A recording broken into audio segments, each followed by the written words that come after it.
Over 10,000 people were picked up by the air-sea rescue squadrons during the war, and every single such rescue boasted the morale of all involved.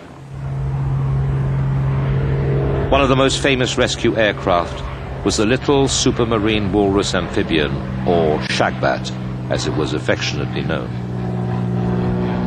Designed as a catapult aircraft for use on battleships, it entered service in 1936. Its new life in Coastal Command air-sea rescue squadrons began 5 years later. The trouble with the Walrus was that it was designed in about 1920, and it would have faded away but for the war.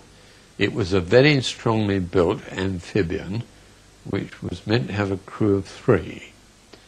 And when you even flew with a crew of 2 and landed and picked up 8 Americans, because they were always the heaviest, they were big chaps, clad in lots of clothing which was soaking wet. And by the time they got onto the aeroplane, you had to shut the windows, stop the sea coming in, because you literally only had 18 inches above the surface before you came to the window.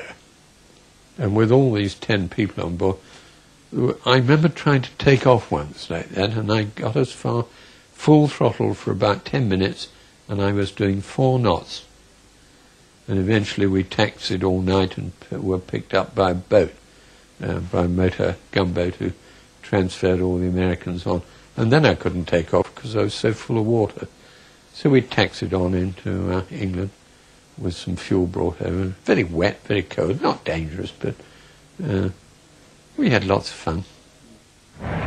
Later, the Walrus was replaced by the Sea Otter, a longer-range version, the last biplane ever to see service with the RAF.